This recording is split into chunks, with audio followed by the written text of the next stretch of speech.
straight up forward. They'll see you there. The idea. I'd like to see Lieutenant Hastings, please. Hastings. When's the next ambulance? Just a moment, nurse. I'll be with you in a moment. Royal Fusiliers. The new film has arrived. You'll probably find him upstairs watching. Thank you.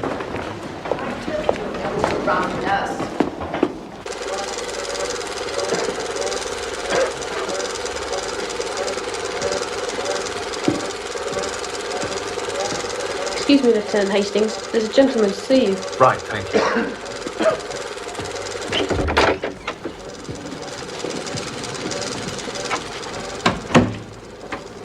Do you recognise your old friends? Good Lord, John Cavendish. How wonderful to see you.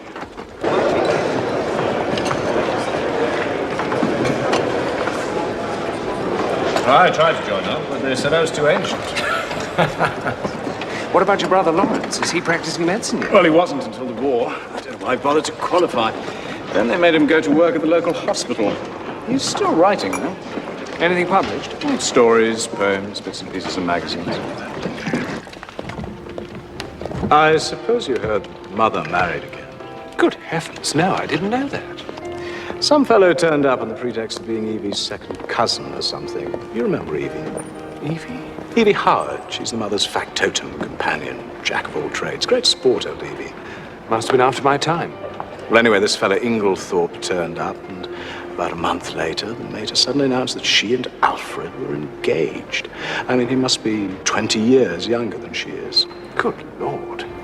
Difficult situation for all of you. Difficult. It's damnable.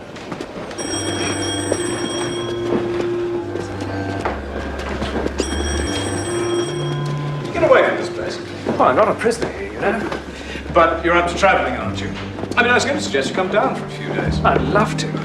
I could do with a break from the army. I could come down on Saturday, if that's all right. That's marvelous.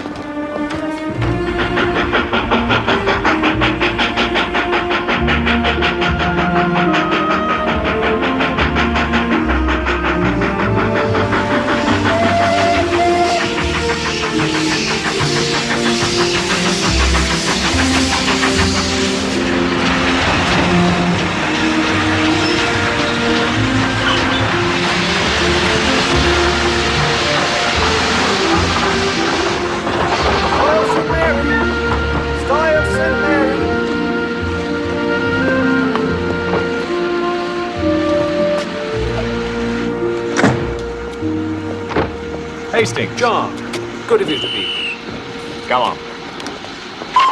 Still get a drop or two of petrol, you see, thanks to the Minister of Agriculture. You have to do a lot of driving? Quite a bit. I have to visit every farm within a 20-mile radius once a month. I wonder if we've got time to pick up Cynthia and Lawrence. No, they'll have started from the hospital by now.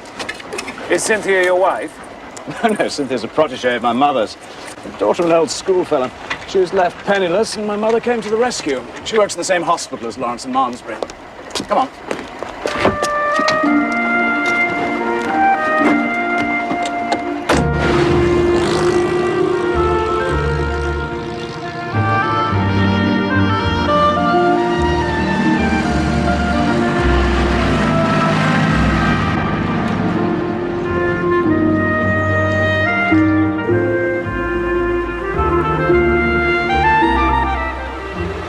I'm afraid you find it very quiet down here. My dear fellow, after the joys of France, that's just what I want.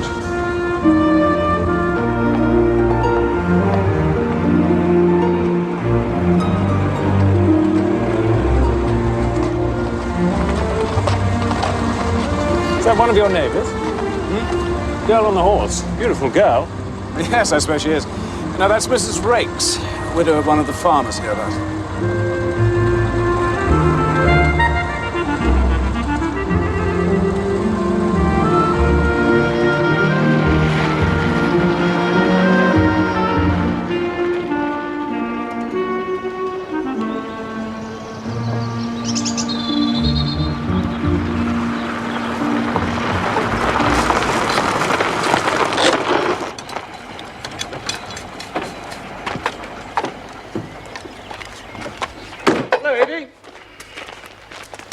Yes, our wounded hero. And Hastings, Miss Hard. How do you do? Better be careful, Lieutenant Hastings, or I'll recruit you for the weeding. No, only too delighted. Don't be polite. You'll regret it later. In case of refusal, Lady Tadminster might open the fete on the first day, and Mrs. Crosby on the second. But what about the Duchess? Lieutenant Hastings has arrived, Mother. Why, Mr. Hastings, after all these years, are you quite recovered from your wound? Oh, yes, pretty well, you know, Mrs. Inglethorpe. Just a scratch. Alfred, darling, this is Mr. Hastings. Mr. Hastings, my husband. I'm delighted to meet you, Lieutenant Hastings. How do you do?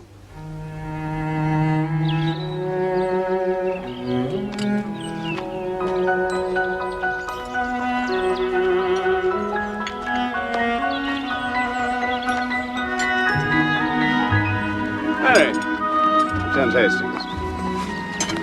Lieutenant Hastings, I've heard so much about you. And are you, Mrs. Cavendish? John's a lucky man. Ah, seed cake.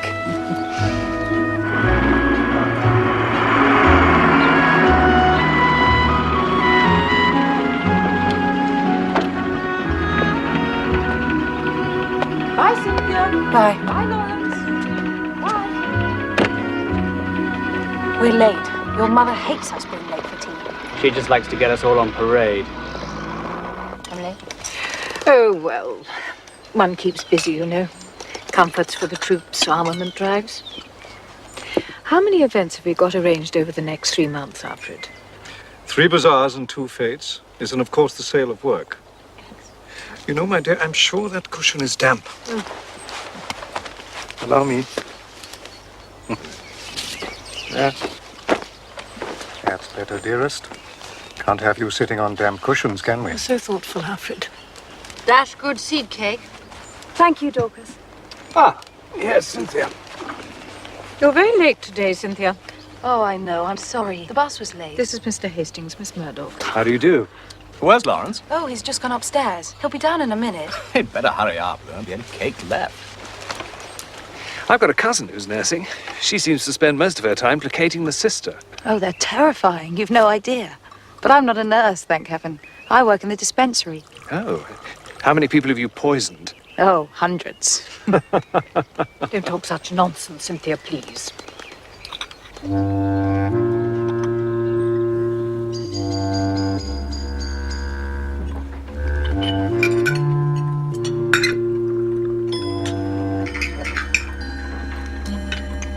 And what will you do after the war, Lieutenant Hastings? Well, you may laugh at me, but I've always had a secret hankering to be a detective. I was in Belgium before the war, and I ran across a very famous detective there. What were you doing in Belgium? Duck shooting, actually. This detective was down from Brussels, investigating a murder in the village. I think I was a suspect for a time, because the victim was shot with the same sort of gun as I had. How frightful. Oh, no, not really. My system's based on his, though, of course, I've progressed rather further. He was a funny little man. A great dandy, but wonderfully clever. I love a good detective story. Dr. Wilkins was saying yesterday that owing to the ignorance of the more uncommon poisons among the medical profession, there were probably countless cases of murder that went quite unsuspected. Can we talk about something else? My brother's a bit sensitive about this, being a medical man himself.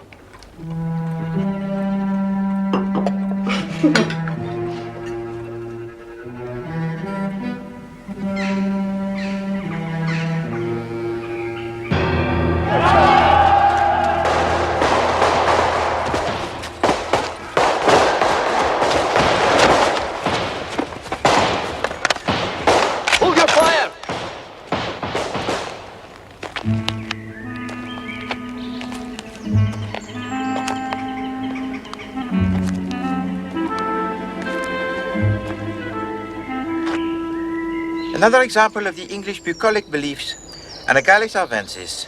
In English, the scarlet pimpernel. It is believed that when this flower is open, it is a sign of a prolonged spell of the fine weather. It is seldom seen open in this country. Something the matter, Monsieur Van der Stadt? He wants to know why we have to speak English all the time. He finds it tiring. Because, Monsieur Van der Stadt, in this country, we are the guests. If we are to gain the confidence of the natives, We must learn their ways. You men, where are the rest of your platoon? They're dead, sir. At least, they said they wasn't, but the umpire said they had to be. Well, get rid of these civilians anyway.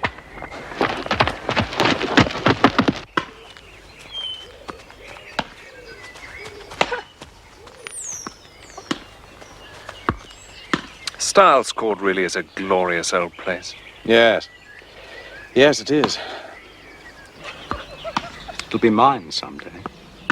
And our house in London, too. I managed to persuade Mother that Inglethorpe's got no right to them, no moral right, anyway. As it stands at the moment, I get the houses, but Inglethorpe gets all the money.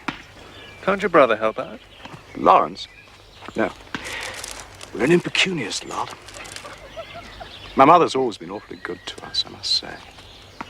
That is, up to now.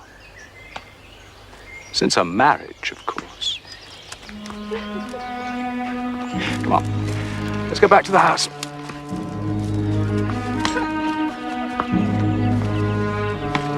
Do you remember the song that the British soldiers taught us? Why don't we try and sing it together? It's a long way to Tipperary. It's a long way to go. It's a long way to Tipperary.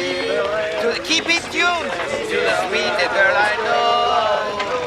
Goodbye, Piccadilly. Ah, good afternoon, Monsieur Potter. Good afternoon, Dr. Whitman. Good afternoon, Monsieur. I see you have joined the cavalry, huh? Yes, I'm on my way home. It's the second time I've been killed in a month. I say, do you fancy a pint of beer, if there's any left? No, merci. I cannot yet bring myself to enjoy the English public house. All those bottles of the different size, all in the wrong order. Doesn't seem to bother your compatriots.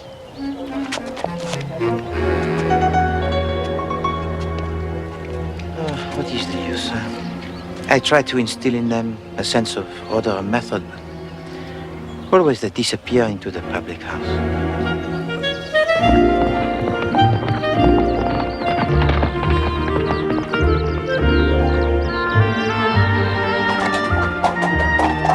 Jolly good horse. I thought they'd commandeered anything decent for military service. Agricultural use is one of the exemptions, fortunately. Ah. I hack round the estate nearly every day. There's really so little to do round here. You work on the land, though, don't you? Yes, that's frightfully early in the morning. I'm usually finished at the farm by midday. I wouldn't have thought it was woman's work. There's a war on. We've all got to do what we can. Well, the uniform looks jolly nice anyway. That cream-coloured overall. There. Good boy. Thank you. Lieutenant Hastings, your leg. I didn't think. Are you all right? No, it's fine now, really. I don't think I need this anymore. Here you are. Compliments to the British Army. I've never known it so hot in June before. What we need is a cool glass of lemonade. Lemonade? I haven't seen a lemon since 1914. Game of tennis later? Love to. Mary Hastings, come into my study for a moment, will you? What's the matter?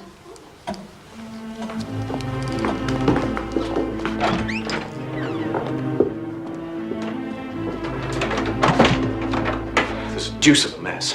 Evie's had a row with Inglethorpe, which is off. Oh? She's leaving, giving in her notice. You see, she went to see the mater and they had a... Well, I've spoken my mind anyway. Evie, this can't be true. True enough. I'm afraid I said some things to Emily she won't forget or forgive in a hurry. Oh, Evie. You're an old woman, Emily, I said. And there's no fool like an old fool. The man's 20 years younger than you. Oh, no. Well, I'm sorry I had to do it. I had to tell her. I said, I'm going to warn you, Emily, whether you like it or whether you don't. That man would as soon as murder you in your bed as look at you. He's a bad lot. Good God. What did you say? Oh, wicked calumnies, wicked lies, wicked woman, darling Alfred, etc., etc. Ended up by saying the sooner I left her house, the better. So I'm off.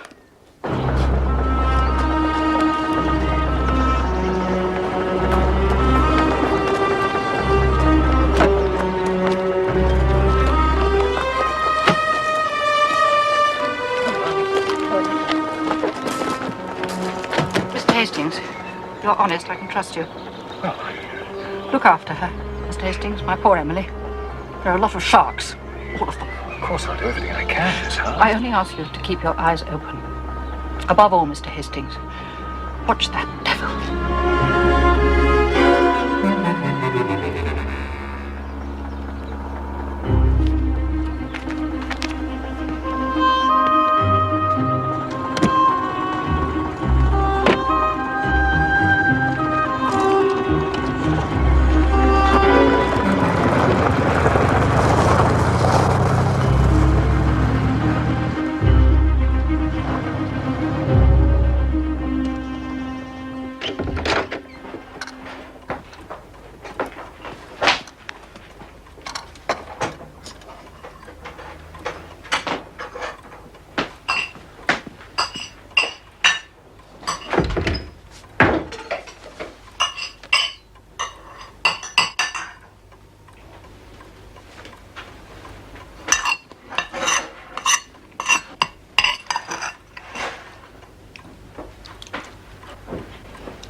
It's almost too hot, isn't it? Too hot? I shouldn't be surprised if we had a thunderstorm.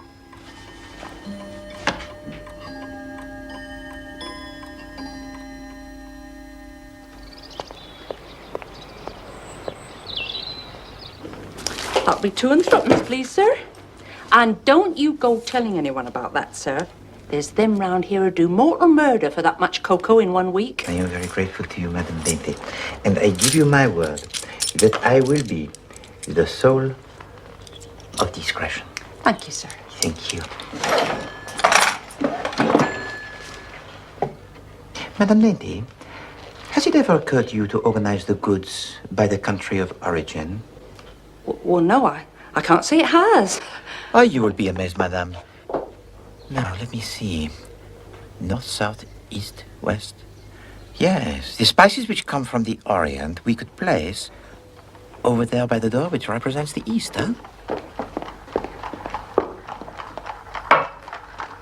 Voila! All you would need to remember is from where came each article to lay your hand on it quickly and with efficiency. I can do that already, sir. And anyway, as far as I'm concerned, everything comes from the wholesaler in Malmesbury. Ah, yes, Madame Dainty, but you... Half a dozen stamps, please. Very good, sir. Hastings? Good Lord. Monsieur Poirot. It is indeed mon ami Hastings. I was talking about you only the other day. Ah, mon ami, mon ami.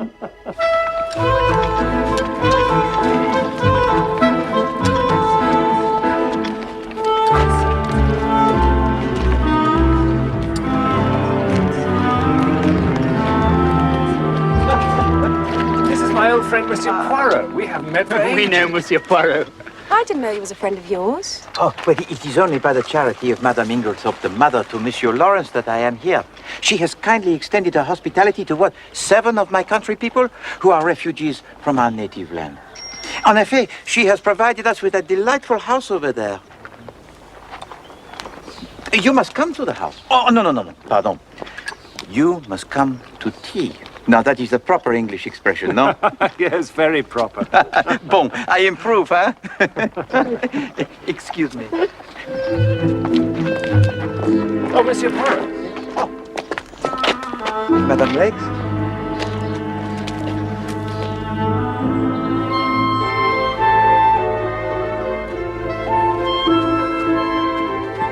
I've told you before. It's none of your business. It is my business. Not content with carrying on a sordid affair with this woman, I now find you are squandering large sums of money on her. It's not a large sum of money. It's a large anyway. No. My mind is made up. And you need not think that any fear of scandal between husband and wife will deter me. I have plenty of know and the roof over your head, and this is the way to behave. He's such a dear little man. You've been entertaining a celebrity unawares. Is there anything the matter, Aunt Emily? Of course not. Oh, Dorcas, bring me some stamps, will you? Yes, you're looking awfully tired, didn't you ought to be resting? Yes. No, not now. I've some letters I must finish before post time. Have you lighted the fire in my bedroom? Yes. I'll go to bed directly after supper.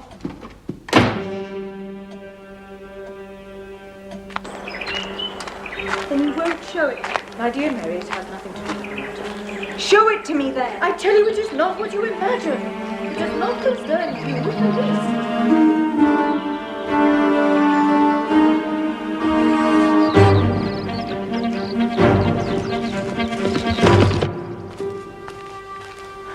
I say, there's been a most frightful row. I got it all out of Dorcas. Yes, I know. I just overheard Mary and Mrs. Inglethorpe. No, between Aunt Emily and him. Oh, I do hope she's found him out at last. I'm sure he's a fortune hunter. Well, Dorcas happened to be near the door. Apparently, it was a real old bust-up. Oh, I wish I knew what it was all about.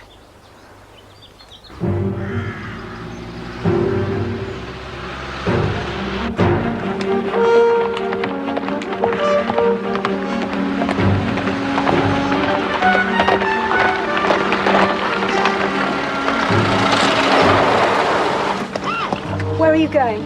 Just down to the village. You're going to see your precious Mrs. Rakes, aren't you? For God's sake, Mary! I warn you, John. I'm not going to stand for this much longer.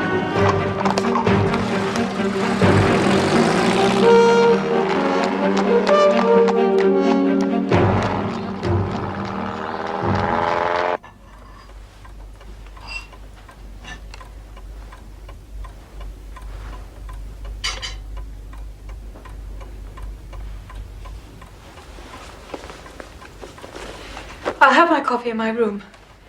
I still have some papers to see to.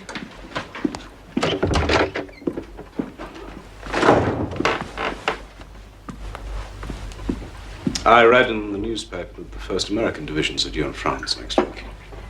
Will you take Mrs. Inglethorpe her coffee, Cynthia?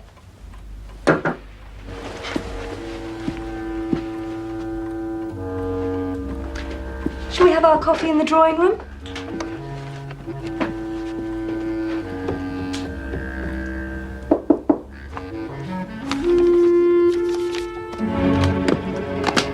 Come in.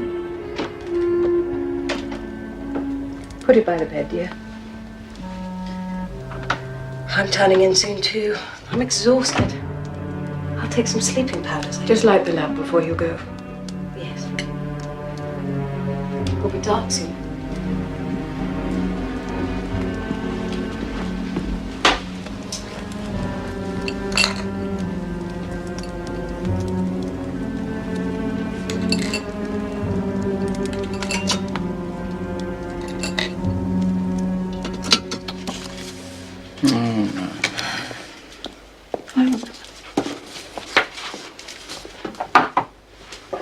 Thank you, Dorcas.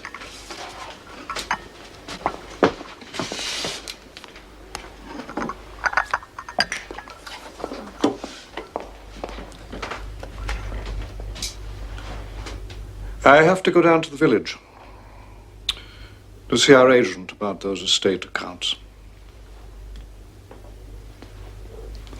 And no one needs it up for me. I'll take the latchkey.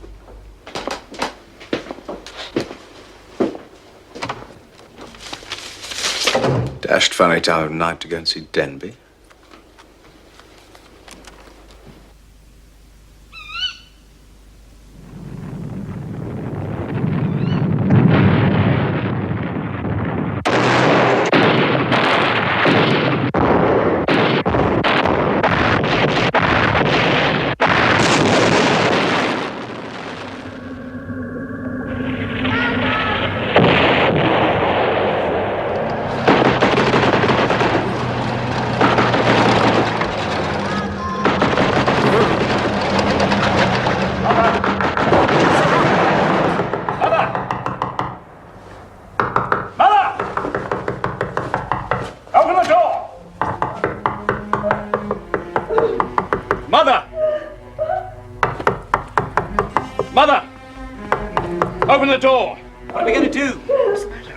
Mother seems to be having some kind of fit. She's locked herself in, though. Try going through Mr. Inglethorpe's room, sir.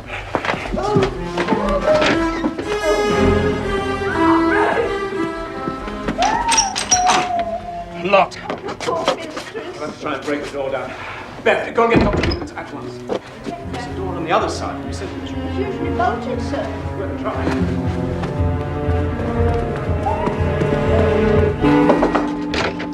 Mary! Have you got the door open yet? No. That one's locked too. Damn! I can't wake Cynthia. She must have taken a sleeping powder. Cynthia!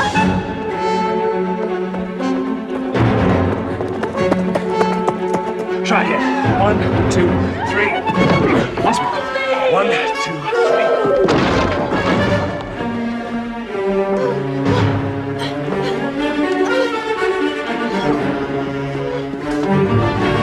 Mary, get some brandy from the dining room. Soon. I've managed to wake Cynthia.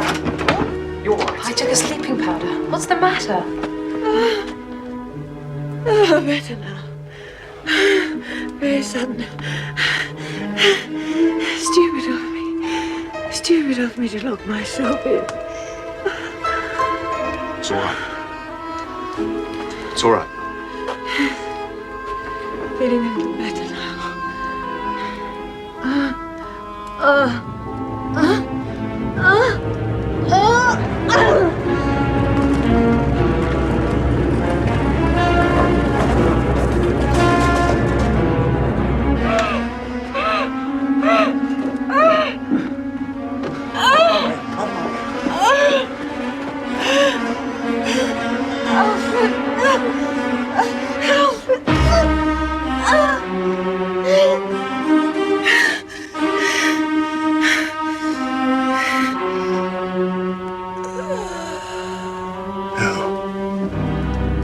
She dead?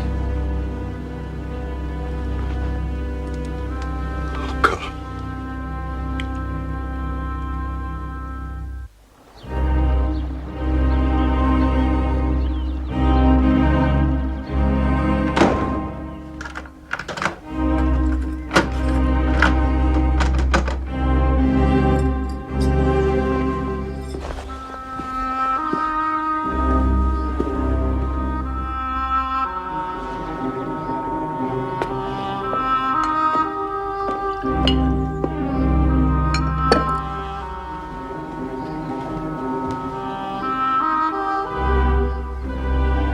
Where is Mr. Inglethorpe? He's not in the house. Where is he? Mr. Cavendish, I would like your consent to a post-mortem then. But that's not necessary. Surely it was a heart attack. Oh, no, I'm sorry. Mrs. Inglethorpe showed classic symptoms of strychnine poisoning. That can't be.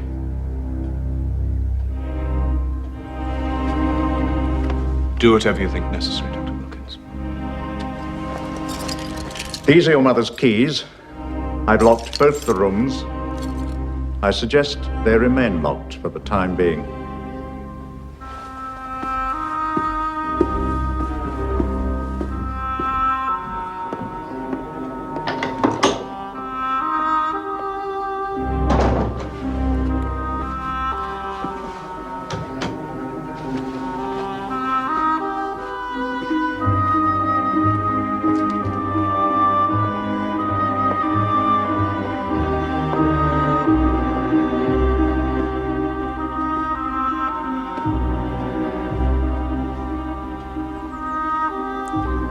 You remember my speaking of my friend Poirot, the Belgian in the village?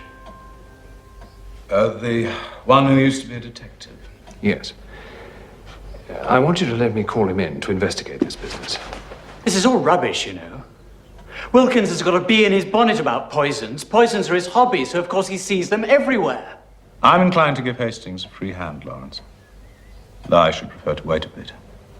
We don't want unnecessary scandal. No. You need have no worry about that. Poirot is discretion itself. All right. No, John. I'm sorry, Lawrence.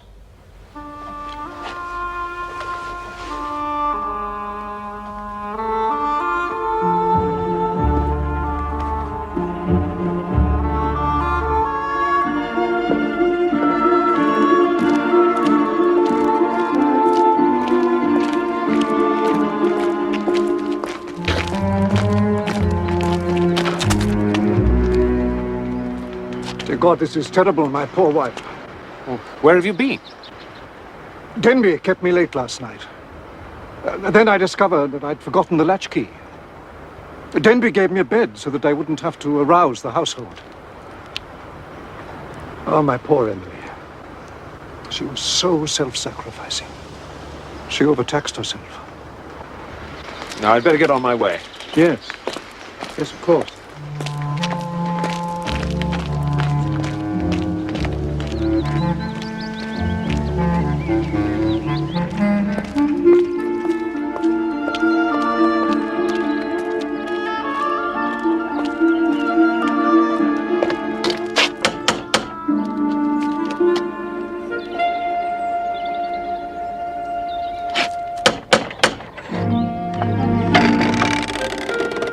Oui?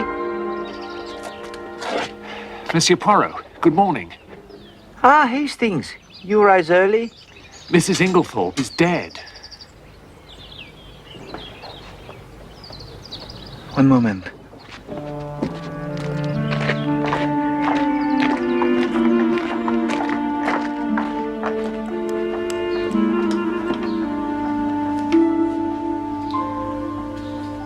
Oh, I'm pleased with you, Hastings.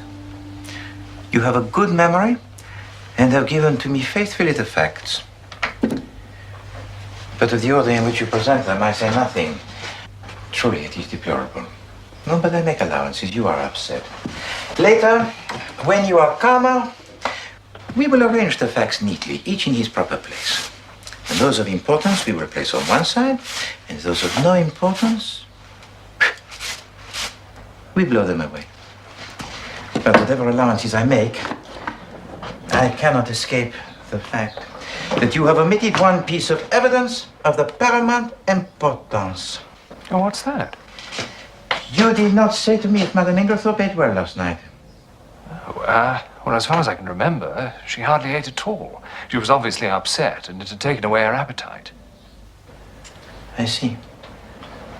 Yeah?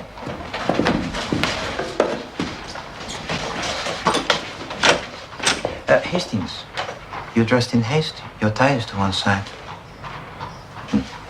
One must not let oneself go, Hastings.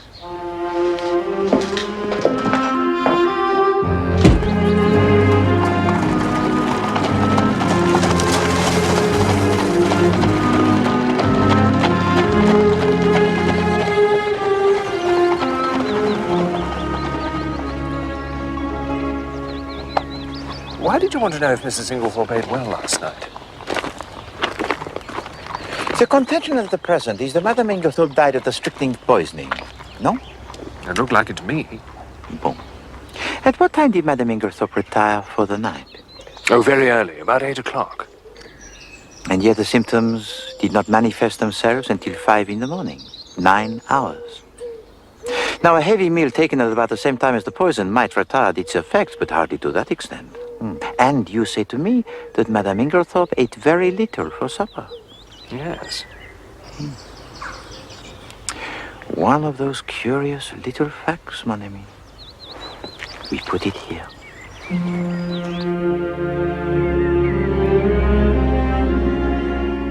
This is a very dreadful business, Monsieur Poirot. Hastings has explained that we're anxious to avoid publicity. I comprehend perfectly. You know Inglethorpe's back. Yes, I met him. It's damn difficult to know how to treat him. That difficulty will not exist for long.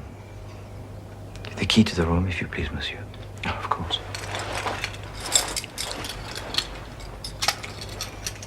Merci.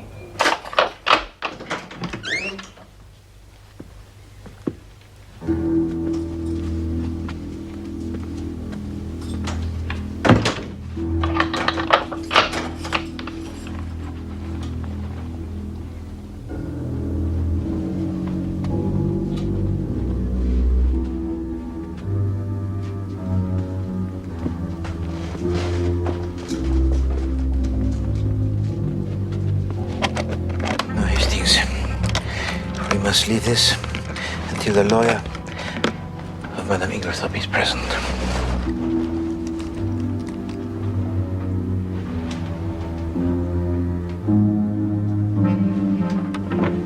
This goes through to Cynthia's room.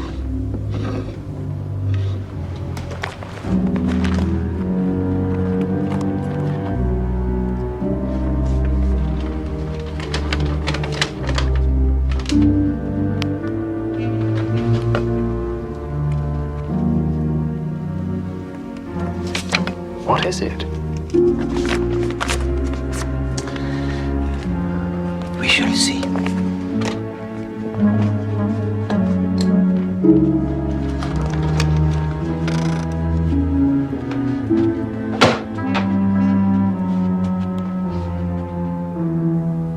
I think that this is cocoa, mon ami, but we must send it for analysis.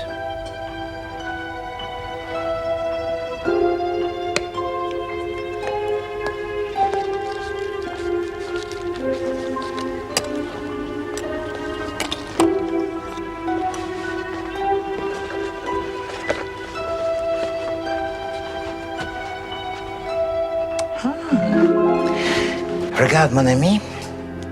The chimney piece of the lamp is broken in 2 places only, and yet the coffee cup next to it is ground almost to the powder. I suppose somebody must have stepped on it. Yes, mon ami. Somebody must have stepped on that coffee cup and ground it almost to the powder.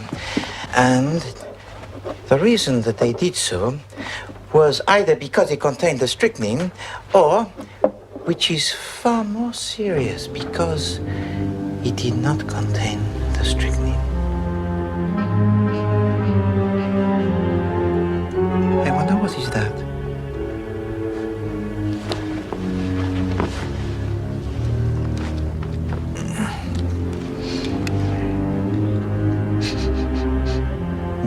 This, I think, is a coffee stain that is quite fresh.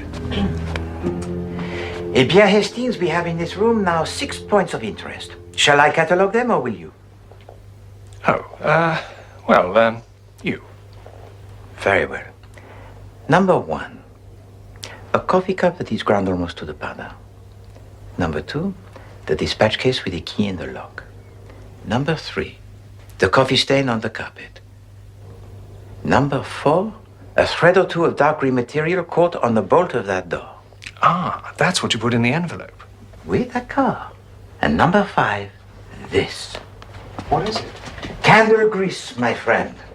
It must have dropped to the floor since yesterday, otherwise the good housemaid would have removed it. Lawrence Cavendish brought a candle into the room this morning. He seemed very agitated. He seemed to see something over there that absolutely paralyzed him. At the door, do you think? No, at the fireplace. No, that is most interesting, mon ami. But his candle, it is pink, and that candle grease over there, it is white. And the 6th point? No, the 6th point I prefer to keep to myself at the present. Well, there is nothing more to do here, I think. Unless... a bedroom fire in midsummer, Hastings?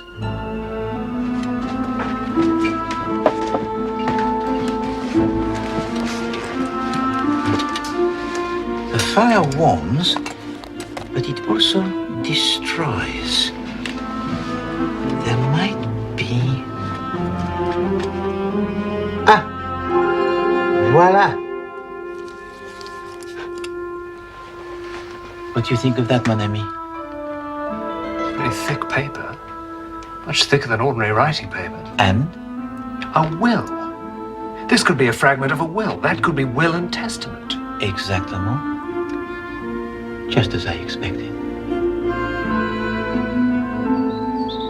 Tell me, mademoiselle, did your mistress have in her wardrobe a dress that is dark green? No, sir. Does anyone in the house possess a dress that is dark green? No, sir. Not that I know of. Very well. We will leave that and pass on. I would like to ask you, if I may, 1 or 2 questions about the afternoon of yesterday. Yes, sir. Your mistress, she had a quarrel? I don't know that I ought... My good Dorcas, Madame Ingerthorpe lies dead, and it is necessary that we must know all if we are to avenge her. Amen to that, sir. Naming no names, There's one in this house none of us could ever abide. Now, as to this quarrel. It was about 4 o'clock. I happened to be passing the study, and I heard voices, loud, angry ones, coming from there. I didn't mean to listen. Continue, mademoiselle. What happened next? At 5 o'clock, Mrs. Inglethorpe rang the bell and told me to bring her a cup of tea.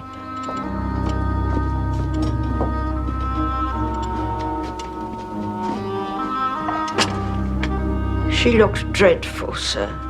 Your tea, Mum? I've had a great shock, Dorcas. I'm sorry for that, Mum. I don't know what to do. Scandal between a husband and wife is a dreadful thing.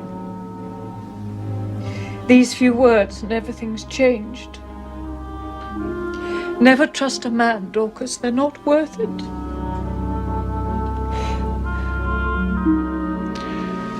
Tell me, mademoiselle, this paper that she had in her hand, what would she likely do with it afterwards, do you think? I expect she'd lock it up in that purple case of hers.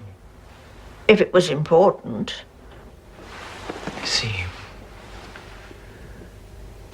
Tell me, mademoiselle, do you think it likely that your mistress would have taken a sleeping powder last night? Not last night, sir. I know she didn't. She took the last dose of her tonic, but she never took a sleeping powder. How is it that you are so positive? The box was empty, sir. She took the last one 2 days ago, and she didn't have any more made up.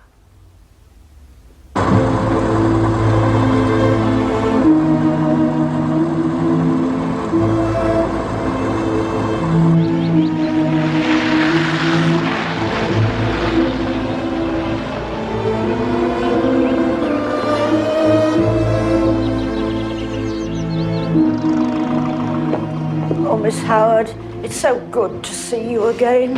Terrible time to come back, Dorcas. Evie. Started the moment I got the wire.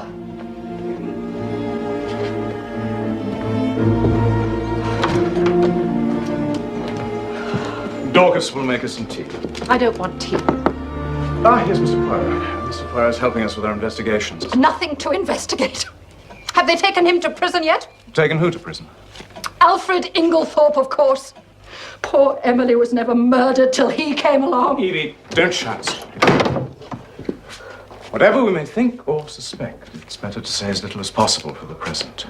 The inquest isn't until Friday. Inquest? Fiddlesticks. The man will be out of the country by then. He won't stay here tamely waiting to be hanged. Mademoiselle. It's no good trying all that. Mr. Alfred Inglethorpe is going to hang, even if I have to drag him to the gallows myself.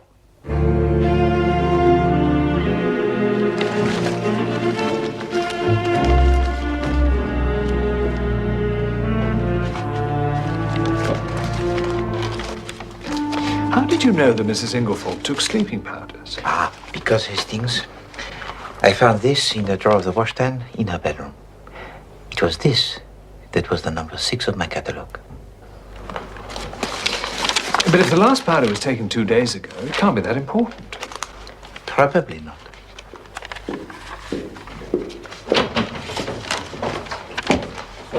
Mr. Poirot, my mother's lawyer's here. I don't know if you'd like to talk to him. He's also the coroner, you understand? Yes. Yes. Thank you, Monsieur Cavendish. Monsieur Wells, there is one thing that I should like to ask you. That is, if it is not against the professional etiquette. In the event of the death of Madame Inglethorpe, who would inherit her money? It's all right. By her last will, dated 2 months ago, she left this and her house in London to her eldest son, Mr. John Cavendish. The remainder of her fortune goes to Mr. Inglethorpe. Yeah, and suppose that unknown to you, she made a new will. It's always possible, of course. There was a new will. What? Where is it now? Burnt.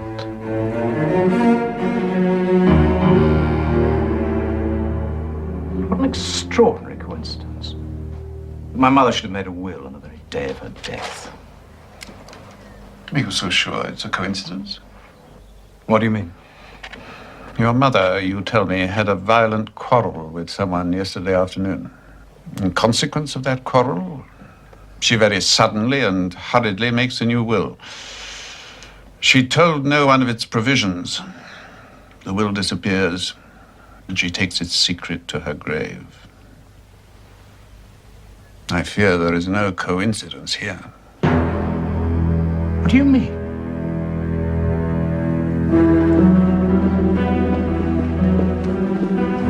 You've got the keys still, haven't you, Mr. Bauer? Why not?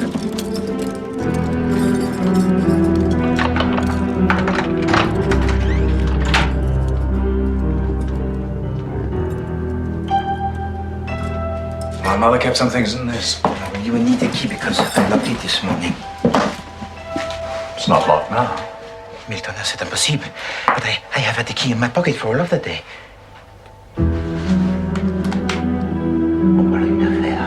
This lock, it has been forced.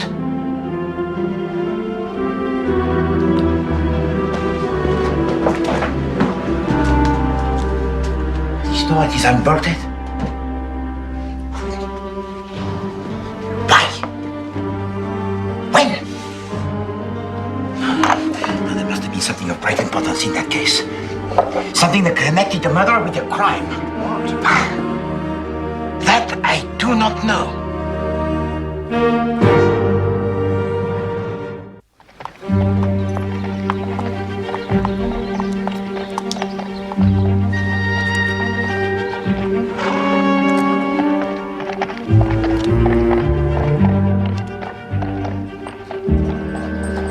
An intriguing case, this, mon ami, do you not think? It seems quite straightforward, really. Everything seems to be tied up with Mrs. Inglethorpe's money. And her two houses, Hastings. Well, yes. They go to John, and everything else goes to her husband. But then they had that dreadful row, the one that Dorcas overheard, and Mrs. Inglethorpe changes her will. And what about her two sons, Hastings? Oh, no, I don't imagine they're involved. No, what happens is, Inglethorpe finds out that the will has been changed, leaving everything to her son rather than him, and poisons her. And the new will she has made? He burns it. That was the scrap of paper we found in her bedroom grate. You have a good grip on this affair, Hastings. Grasp. Yes?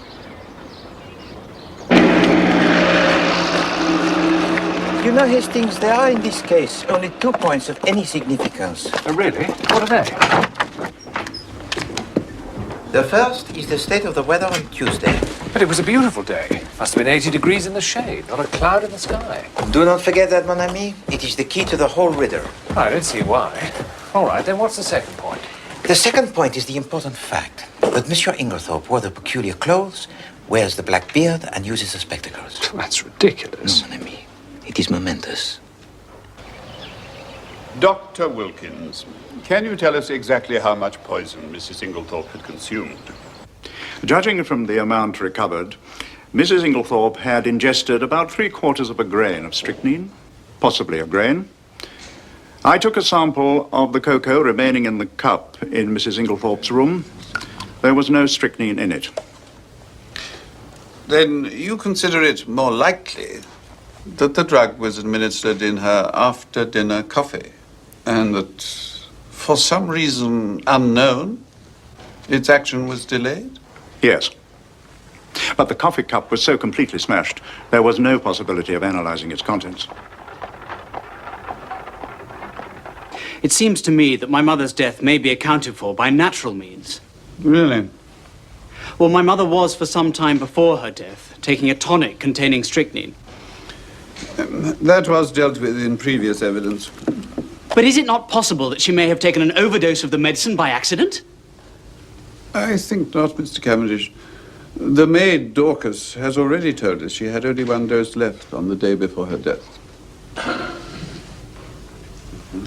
I should be obliged if you would tell us all you overheard of the quarrel the day before Mrs. Inglethorpe's death. I overheard?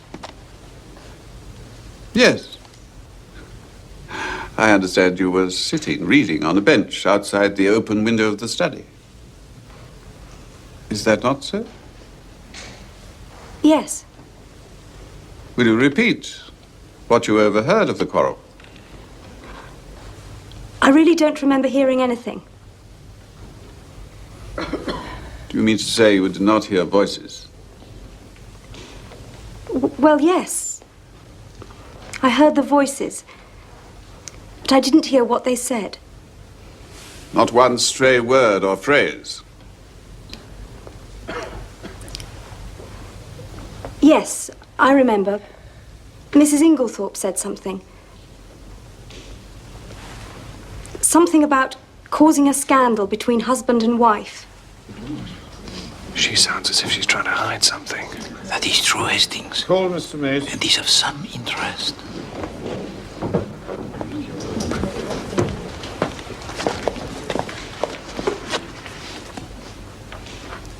I swear by Almighty God that the evidence I shall give shall be the truth, the whole truth, and nothing but the truth.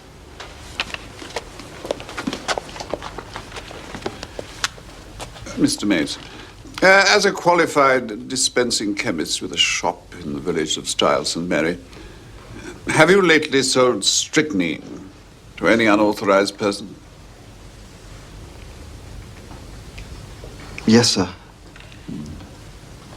When was this? Monday, the 18th of June, at about 6 o'clock. Will you tell us to whom you sold it? Yes, sir. It was Mr. Inglethorpe. He said it was to poison a dog. He signed the poison book and everything.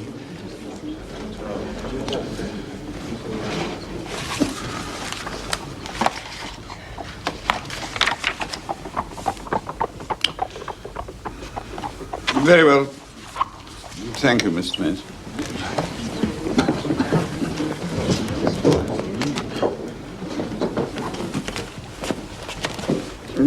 Call Mr. Alfred Inglethorpe.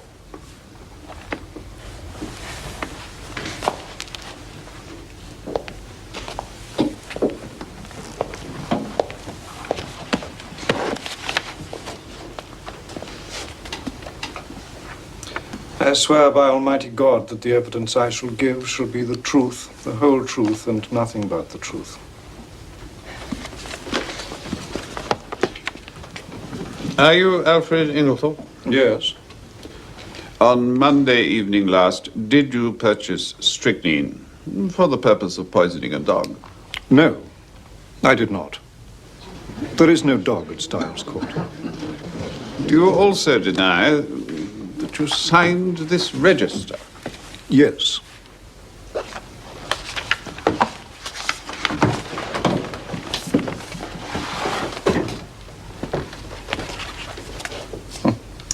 That is not my signature.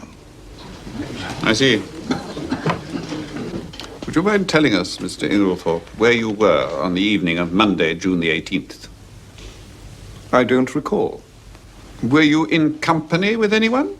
No. I'm to take it, then, that you declined to say where you were at the time that Mr. Mace positively recognized you as entering the shop to purchase strychnine. If you like to take it that way, yes. Does he want to be arrested? You had a discussion with your wife on Tuesday afternoon. Pardon me. You are misinformed. I had no quarrel with my dear wife. I was absent from the house the entire afternoon. Have you anyone who can testify to that? You have my word. There are two witnesses who have sworn to having overheard your disagreement with Mrs. Inglethorpe. Then those witnesses are mistaken. Very well. Thank you, Mr. Inglethorpe. That will be all for now.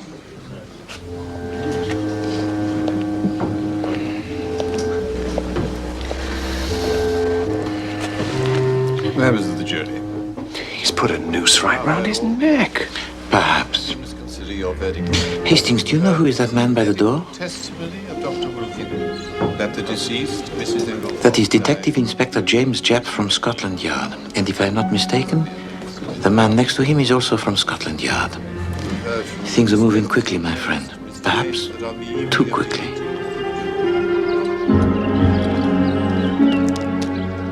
Gentlemen of the jury, how do you find? Willful murder by some person or persons unknown. And is that the verdict of you all? It is.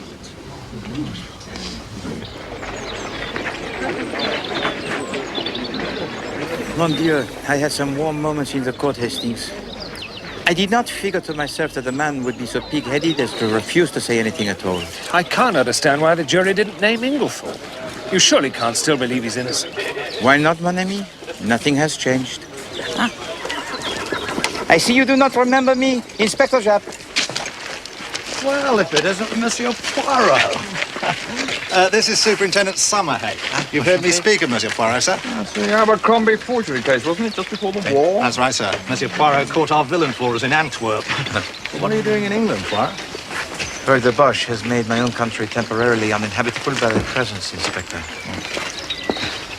But I would like you to meet my friend, Lieutenant Hastings. How do you do? How do you do? Excuse us. Well, one need hardly ask the reasons for your presence here, Inspector. No, pretty clear case, I should say. There I differ from you. The evidence I heard at the inquest, Mr. Inglethorpe murdered his wife as sure as I'm standing here. Well, I don't know, sir. Me and Monsieur Poirot met before, and there's no man's judgment I'd sooner take than his. If I'm not greatly mistaken, he's got something up his sleeve. Well, I will tell you this. If you arrest Monsieur Alfred Inglethorpe, it will bring you no kudos. The case against him will be dismissed comme ça. I'll take your word, but there's others above me might not. Me, for one. Alfred Inglethorpe must not be arrested, Superintendent. That I have sworn.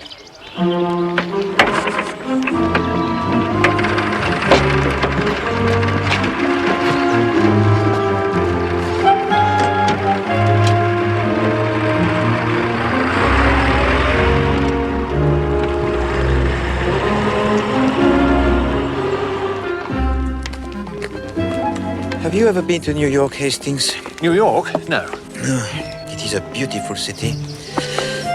Beautiful. There, each street is at right angles to each avenue, and each avenue is numbered nicely. First, second, third, fourth. Man is in command there. But here, how does one live with the fact that, au fond, nature is untidy, uncontrolled, anarchic, inefficient? That's what I like about it. Hastings, did it not strike you as peculiar that Monsieur Lawrence Cavendish has suggested that his mother might have been poisoned by accident? Oh, it seemed quite a natural suggestion for a layman to make. But he is not a layman. You have told me yourself that he has a degree in medicine. Yes, that's true. I'd forgotten about that. And then there is also Madame Cavendish. What did you make of her attitude?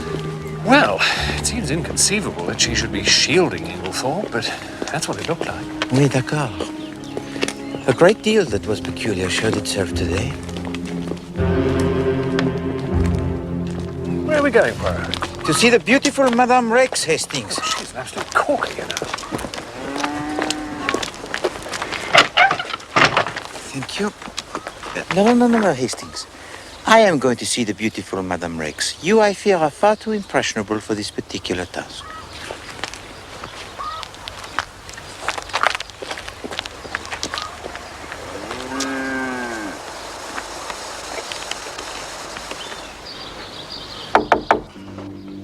Who's that? I don't know. I'll go the back way.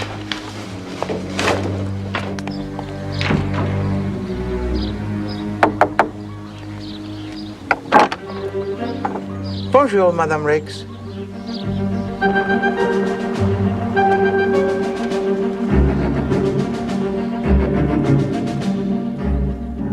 We'd like you to come into Malmesbury with us, Mr. Inglethorpe.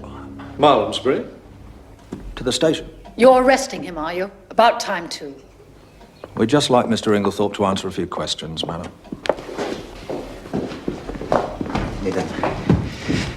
One moment, if you please, Inspector Japp. Now, you just leave well alone, Mr. Poirot. Sorry, Monsieur Poirot. I understand.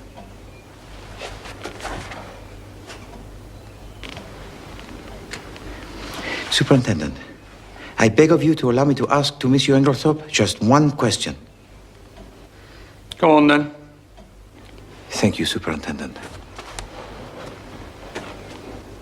Monsieur Inglethorpe, do you still refuse to say where you were at 6 o'clock on Monday afternoon? Speak. Very well. Then I must speak for you. You? How can you? I speak.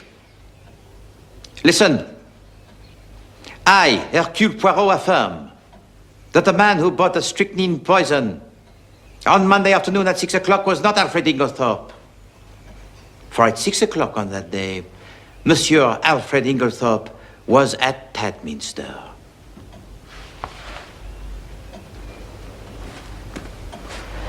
I can produce no less than 5 witnesses who swear to have seen him and to have spoken to him there at 6 o'clock or just after. And as you may know, Tadminster is at least 8 miles from the village. My word, Poirot. You're the goods. Didn't I tell you so? These witnesses of yours are all right, I suppose. Voila. I have made a catalogue of them, names and addresses. You will find them all perfectly genuine. They even include the charming Madame Rakes. Didn't I tell you so?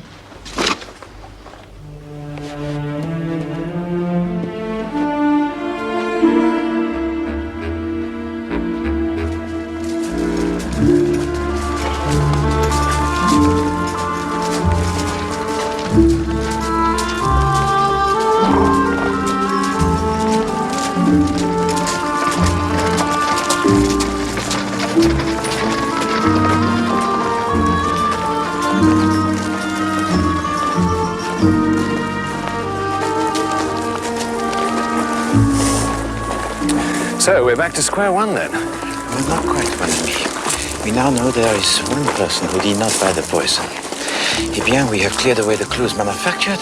Now, for the real ones.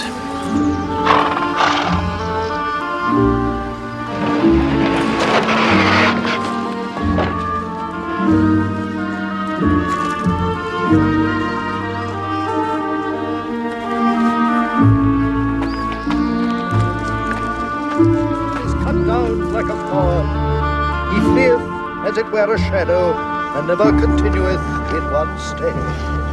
In the midst of life we are in death. Of whom may we seek for succor, but of thee, O Lord, who for our sins are justly displeased. Yet, O Lord God most holy, O Lord most mighty, deliver us not into the bitter pains of eternal death.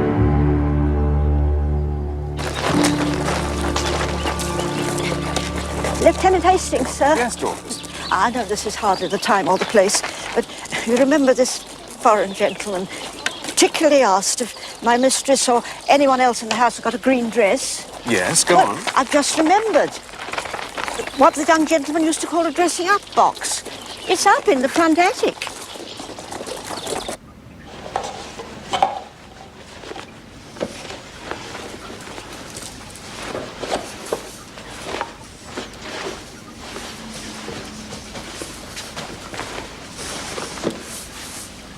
This is green. No, it is too dark. Good Lord. Huh? Hold it up to your face, Hastings.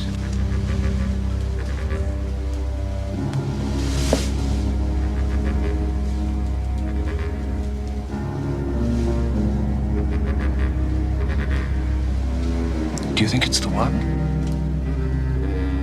I do. It is trimmed exactly to the same shape as the beard of Monsieur Inglethorpe. The question is, who put it there? Someone with a great deal of intelligence, Hastings. He chose to hide it in the one place where his presence would not be remarked. But we must be even more intelligent. We must be so intelligent that he does not suspect us of being intelligent at all. Absolutely. And there you will be invaluable, mon ami. Come.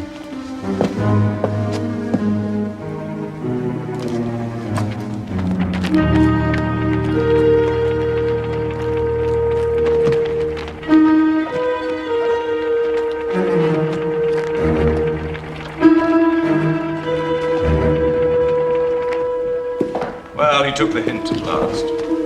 Go on. He's moved out. Gone to the hotel at Malmesbury.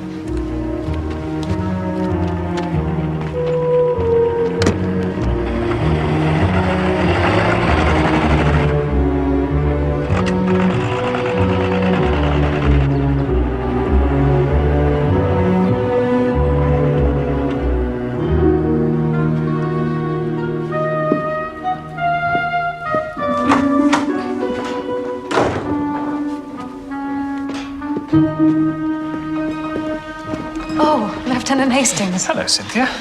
Just the man I was looking for. I want to talk to you. Can I steal him away from you, Mr. Poirot? Steal him away? Ah, pardon, yes, by all means, Mademoiselle Murdoch. Hastings, how I envy you, huh? To be stealed away by such a charming young lady. Excuse me.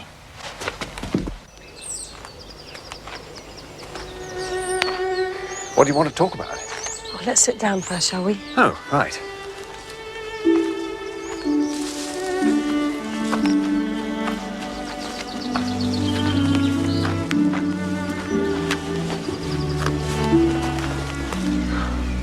Lieutenant Hastings, you've always been so kind. And you know such a lot. Oh, well, you know. I want to ask your advice. You see, Aunt Emily always said I should be provided for. Well, I suppose she forgot.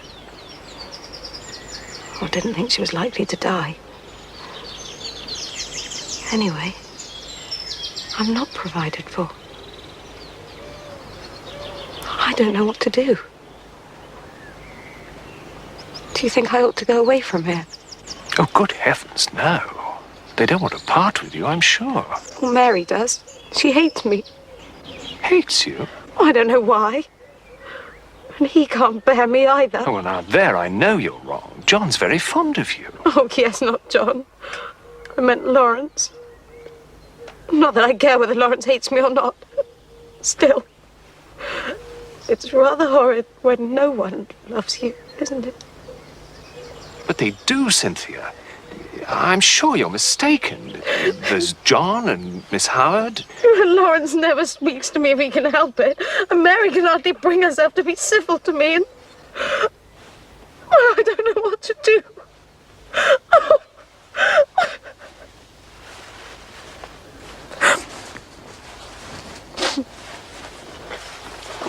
Marry me, Cynthia. Oh, don't be silly. I'm not being silly. I'm asking you to do me the honor of becoming my wife. Oh, that's perfectly sweet of you. I don't see there's anything to laugh at. There's nothing funny about a proposal of marriage. No, there isn't. And you ought to be careful. Because somebody might accept you next time.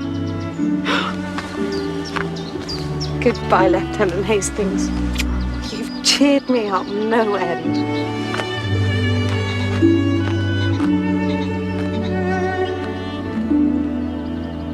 I don't know. Perhaps I just don't understand women or something. No, I'm just joking, of course. It's Inspector Sherlock.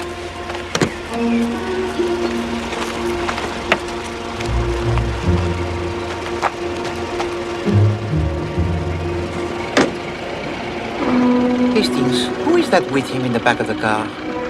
Looks like Lawrence Cavendish.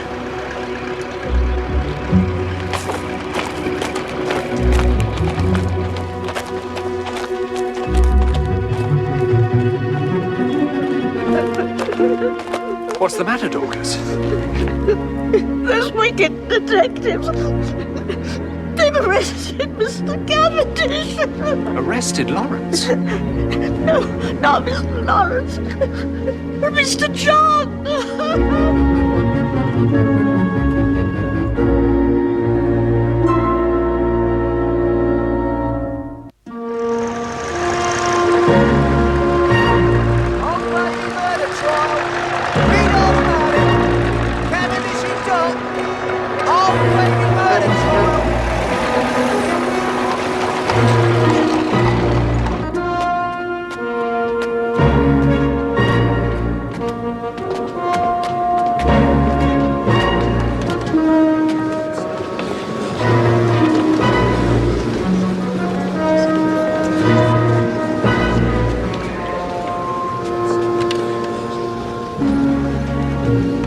Wendover Cavendish. You are charged with the murder of your mother, Mrs. Emily Rose Inglethorpe, on Tuesday, the 19th day of June, 1917. How do you plead? Not guilty. Members of the jury, as you all know, willful murder is a hanging matter, and the murder which you will hear described is a most horrible, premeditated, and cold-blooded one. The poisoning of a fond and trusting woman by her own son. The accused and his wife lived in some luxury at his mother's house, Styles Court. Entirely supported by her, Mrs. Inglethorpe had been their kind and generous benefactress. I will call witnesses to show how the prisoner was at the end of his financial tether. You will also hear how the accused had been carrying on an intrigue with a certain Mrs. Rix, a local farmer's widow, and how he had plotted to get his mother to make a will in his favor, and how, when he believed that she had changed that will, he murdered her and destroyed the new one. You will hear... I cannot bring myself to listen to any more of these hastings. It sounds very bad, n'est-ce pas? It'll probably sound better when the defense gets going. I don't know how Mary Cavendish compared to sit there. Well, she is one of those women who show at their best in adversity. Her jealousy and her pride of... Jealousy? Yes. Have you not yet realized, Hastings, that Madame Cavendish is a woman of unusual jealousy? You overheard a fragment of conversation that she had with her mother-in-law when she demanded that Madame Inglethorpe show to her something? Yes. Madame Cavendish believed that the letter her mother-in-law was concealing was proof of the infidelity of her husband, John. But she was wrong, Hastings. There was no such letter. What Madame Inglethorpe had discovered was that her son, John, had loaned to Madame Rix, and I heard this from Madame Rix herself, Hastings, had loaned her a large sum of money in order that Madame Rix might purchase the freehold of her cottage. You deny that there was anything improper in your relationship with John Cavendish? Yes. I see. Did you receive money from Mr. Cavendish? No. You also deny, then, that Mr. Cavendish gave you a cheque for £200 on the 21st of June last? That was a loan. Thank you, Mrs. Rix. I have no further questions, my lord. Very well, Mr. Phillips. That seems a convenient time to adjourn. The court will rise.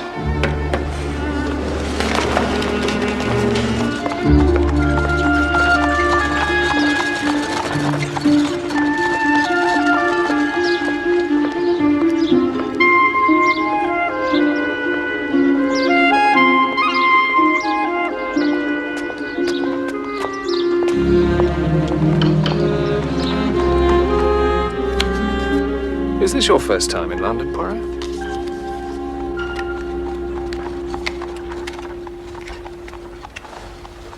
Mrs. Inglethorpe must have been very wealthy, with this beautiful house and Styles Court. Are you going to be doing this all day? I steady my nerves, that is all. This employment requires precision of the fingers. And with precision of the fingers goes precision of the brain. And never have I needed that more than now. Absolutely.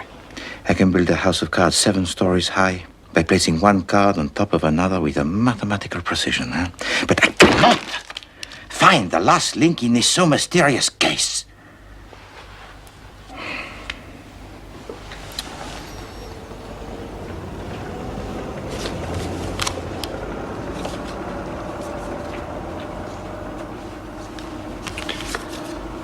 Well, you've got a steady hand, Poirot, I must say.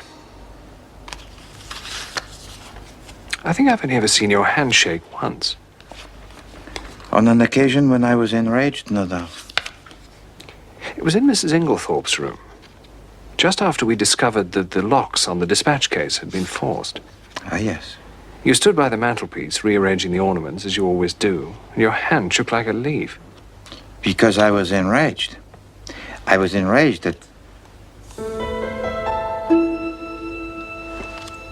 Oh, mon Dieu! What is it? I have an idea that is all, but...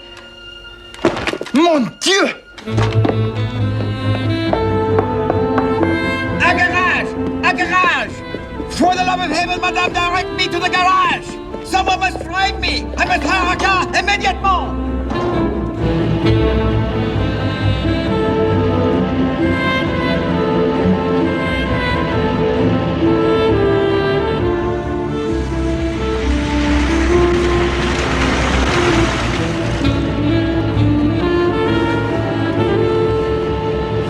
Can you go no faster, driver? Not unless you want us to have an accident, sir. No. Just as you please. You know best.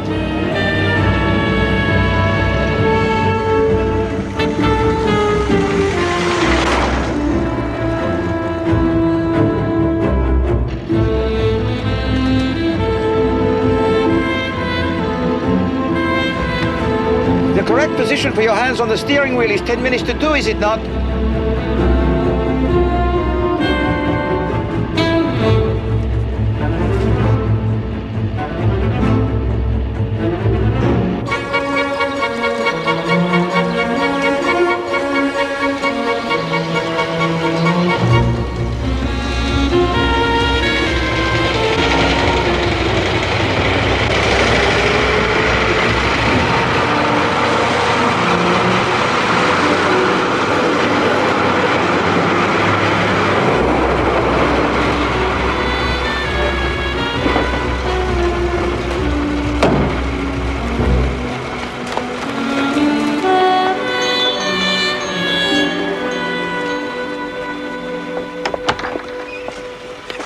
Mademoiselle Docas. Tell me, mademoiselle, has anyone been in the bedroom of Madame Inglethorpe since we left the house? No, sir, it's locked, and we all kept a good lookout on it. Good. Mr. Poirot? Yes. Keys. Thank you.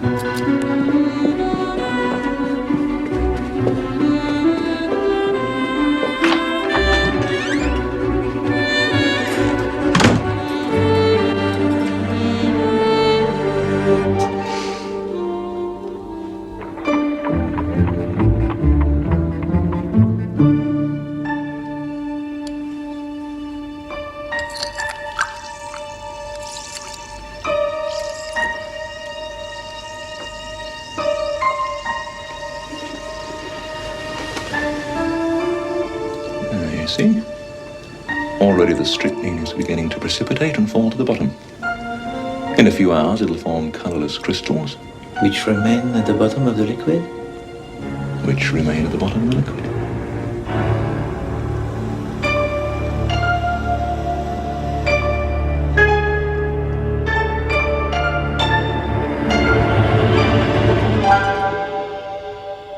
Inspector Jack, when in the course of your investigations you searched the bedroom of the accused at Styles Court, did you find anything?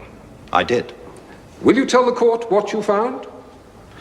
In the chest of drawers in Mr. Cavendish's room, underneath some clothing, I found a small poison bottle. It was empty. Will you produce Exhibit D?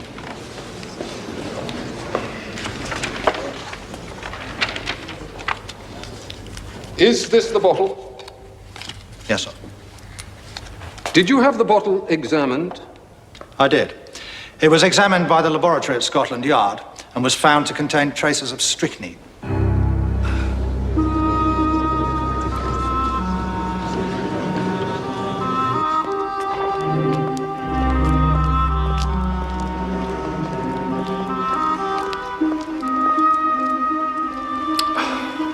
Where is he?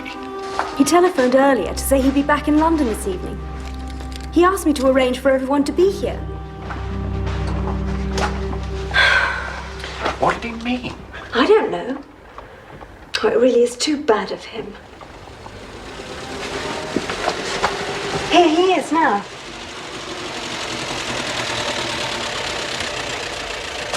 No. Oh, it's Inspector Japp. Stephen. Where's Poirot? Oh, we don't know. He ran off this afternoon. Well, I got a phone message saying I should be here at 7. You better go up then.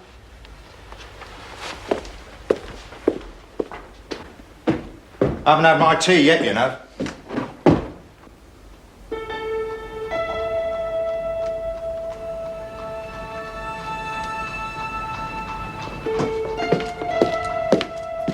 Oh.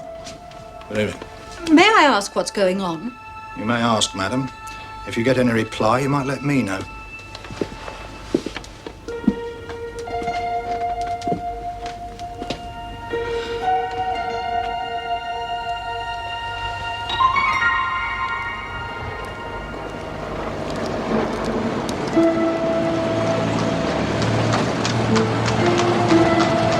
Here he is.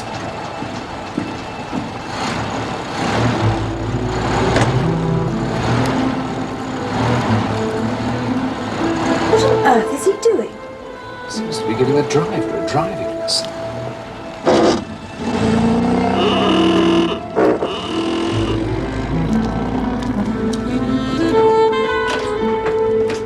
Where on earth have you been, Poirot? Good evening, Hastings. Good evening, Madame Cavendish. We are assembled, yes?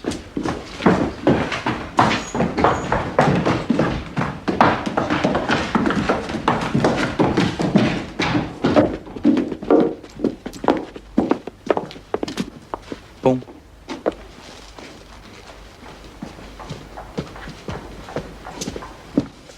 Please. We are all assembled, yes? With one exception.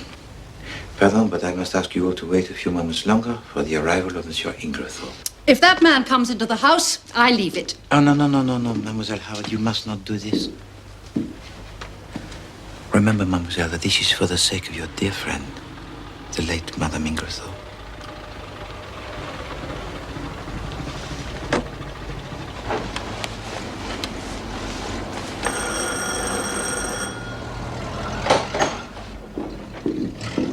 Why have I been summoned? What's going on? We're showing you, old boy.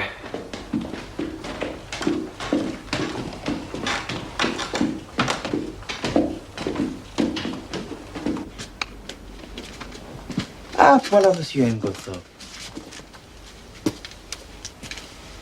Asseyez-vous, monsieur.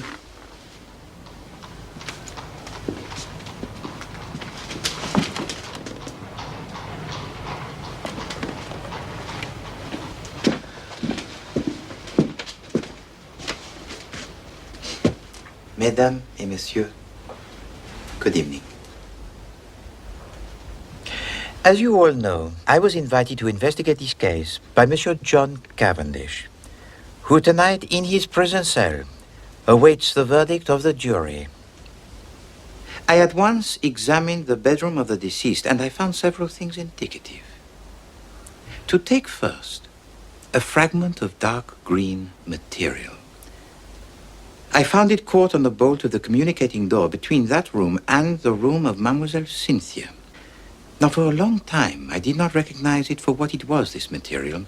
It was a piece torn from a green land armlet. At Styles, there was only one person who worked on the land, Madame Cavendish. Therefore, it had to be Madame Cavendish who entered the room by that door. But that door was bolted on the inside. When I examined the room, Hastings, yes. But in the first place, we only have the word of Madame Cavendish to say that the door was locked. And in the confusion that followed, there was ample time for her to bolt it again. No, I am convinced that Madame Cavendish was actually in the room when the deceased was taken ill. Her reasons for entering the bedroom of Madame Inglethorpe are to do with her terrible jealousy. For she had learned of the existence of a letter, but it was this letter that she had confronted Madame Inglethorpe about, and which she believed would show the proof of the infidelity of her husband with Madame Rakes. At that moment, she was quite literally mad with her jealousy, mad enough to creep into the bedroom of her mother-in-law in order to retrieve that paper.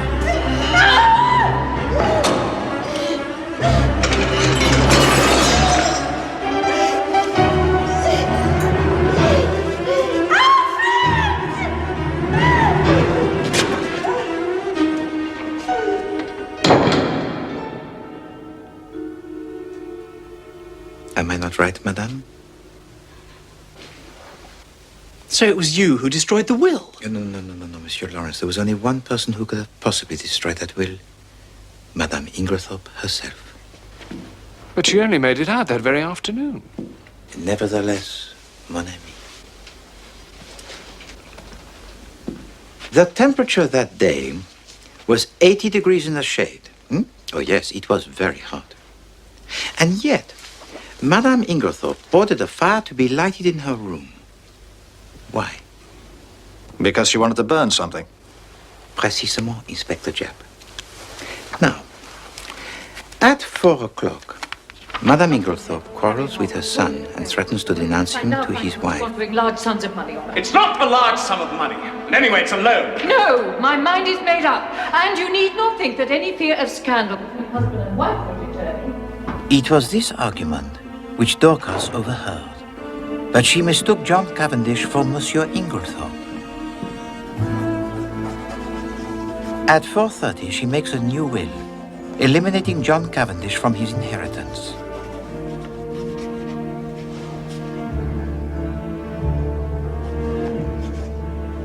Now I must conjecture, but I believe my conjecture to be correct. She writes a letter to her lawyer, Monsieur Wells, asking him to call on her to finalize the new will. She finds she has no stamps in her desk. So she goes to the desk of her husband to see if he has any stamps. It is locked. So she opens it using her own key. She discovers a paper.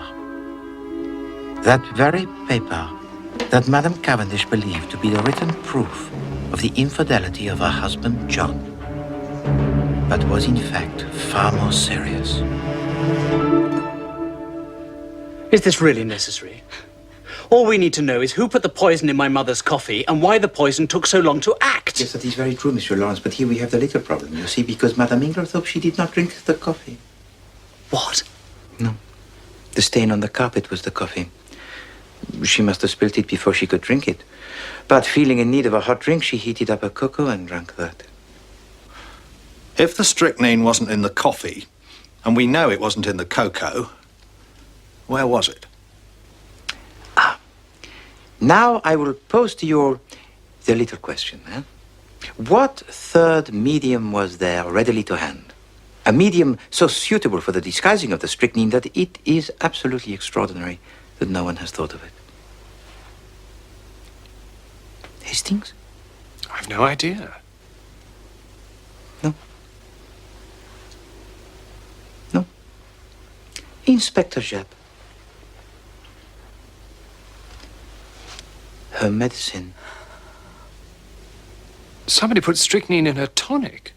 No, there was no need, Hastings. It was already there. The strychnine that poisoned Madame Inglethorpe was the same strychnine prescribed quite legitimately by Dr. Wilkins. The addition of bromide to a solution containing strychnine precipitates all the strychnine into colorless crystals which fall to the bottom of the mixture. It is likely that the last dose is fatal. Someone added her sleeping powders to her tonic. Yes, Inspector. But the last link in the chain was a paper one, huh? But it was not a will. You see, our murderer wrote a letter. And that letter accepted. There was nothing to connect the murderer with the crime. But Madame Inglethorpe found the letter, locked it in her dispatch case, and took it to her room. It became essential that that letter should be retrieved. Without it, certain doom faced our murderer. But I had already locked the briefcase of Madame Inglethorpe on the morning of her death. At the very moment of trying to retrieve the letter, I was approaching the room with Monsieur John Cavendish or Monsieur Wells, the lawyer. Evie's going to do more harm than... Desperately, the murderer looks for somewhere to conceal it. But there is no way in the room of destroying the letter. In a moment, the letter is torn into 3 long strips. You've got the keys still. Rolled into the spills and placed amongst the other spills on the mantelpiece. The murderer then unbolts the door to the room of Mademoiselle Cynthia and gets away. My mother kept some things. And there, mes amis, they remained until they were found by Poirot. Oh, yes. The little grey cells have done well today.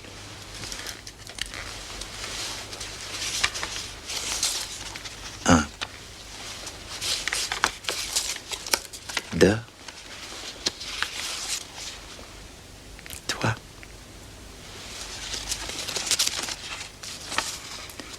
Tonight is the night. There is a good time coming once the old woman is dead and out of the way. No one can possibly bring home the crime to me. That idea of yours about the bromide was a stroke of genius. We must. And here the writer breaks off. It must warm your heart to know that your lover thought so fondly of you that he could not bear but to bring himself to write to you at this so important moment. Mademoiselle Howard.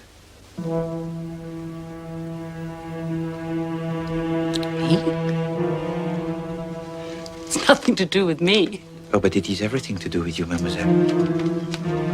Did I omit to read the greeting on this letter? Forgive me.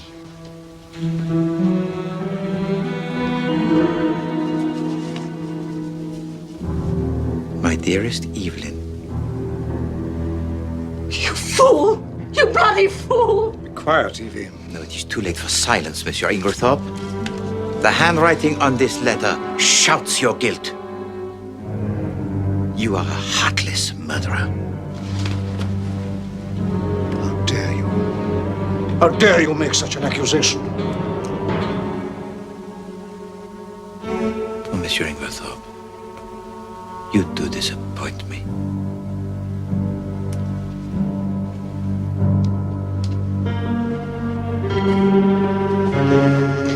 All right. We love each other.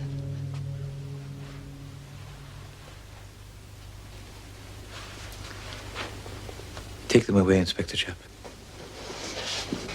Do you think we were going to sit and wait for the old bitch to die? We deserve the money anyway. And I'm not sorry. I'm not the least little bit sorry. Mr. Inglethorpe, madam.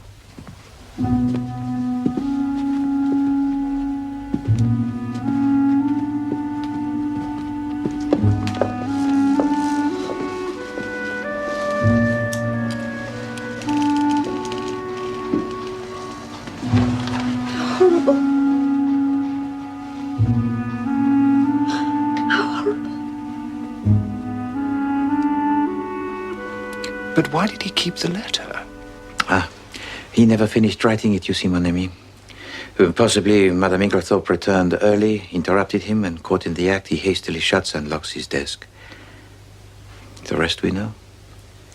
Madame Inglethorpe finds the letter, decides to say nothing about it to her husband, but determines to destroy the will she had just made in his favor. Probably the next day she intends to make a will in favor of her son John again, but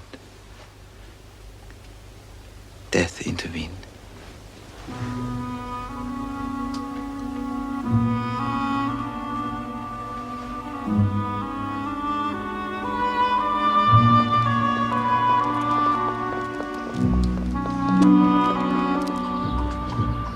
I can't tell you how awful it's been, Monsieur Poirot. I've had the worst 6 weeks of my life. I never for one moment believed you did it. Inspector Japp and the whole of Scotland Yard believed it, Hastings. poor mother. It's all over now. It's a good thing we have Monsieur Poirot. I really don't know how to thank you, Monsieur Poirot. It was nothing, monsieur. I thought I was done for. You must learn to have faith in Poirot. Monsieur Poirot. Madame. Come on, John. I want to hear everything about it.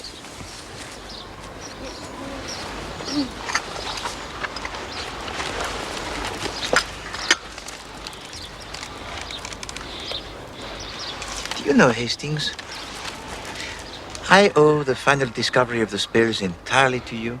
Really? Oh, yes. Do you remember telling me that my hand shook when I straightened the ornaments on the mantelpiece? Oh, that's right. You jumped up and rushed off. Exactement. I remember that when you and I were together in the room of Madame Ingerthorpe, that I already straightened the ornaments. Oui. Now, if they were already straightened, there would be no reason for me to have to straighten them again. Something that would have connected the murderer with the crime. But what? Unless someone in the meantime had touched them. Good Lord. You know, one thing I don't understand is why Inglethorpe seemed so keen to get himself arrested. Because, mon ami, it is the law of your country that once acquitted, a man cannot be tried for the same offense again. No, he wished to be tried. He would then produce his irreproachable alibi and be safe for the rest of his life. So it was him who bought the strychnine from a chemist's shop. No, Hastings. Have you not yet realized that it was Mademoiselle Howard who went to the chemist shop? Miss Howard? Mais oui. Of course, she was heavily disguised. The clever devils. It is good to see them reunited, is it not? That silly entanglement with Madame Rex forgotten. The things men and women do for love. Oh, oui. One thing you haven't explained is the peculiar behavior of Lawrence Cavendish. I'll never forget the way he looked when we went into Mrs. Inglethorpe's room. That is because you thought he was staring at the mantelpiece, yes, Hastings? Whereas, in effect, he was staring at the door to the room of Mademoiselle Cynthia, right next to the mantelpiece. He saw that that door, it was unbolted. But he swore it was bolted. Exactement. He was shielding her. When Monsieur Lawrence saw that the door to the room of Mademoiselle Cynthia it was unbolted, he jumped to the conclusion that she knew something about the matter. But why? Why would he want to protect her? Because he's in love with her, of course. Well, now, that's just where I know you're wrong. I happen to know for a fact that he positively dislikes her. Indeed. Then let me enlighten you, mon ami. He succeeded in crushing the coffee cup beneath his feet because, Hastings, he remembered that it was, in fact, Mademoiselle Cynthia who took up the coffee for Madame Inglethorpe on the previous night. Now, from that moment, he quite uselessly and quite strenuously upheld the theory of death by natural causes. Well, I know you're wrong about this, Poirot. Mr. Poirot! Lieutenant Hastings!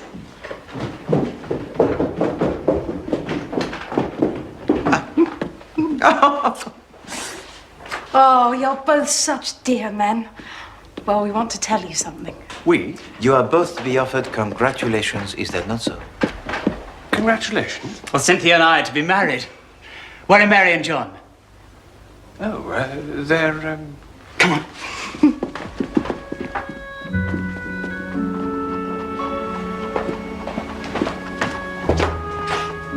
Hastings.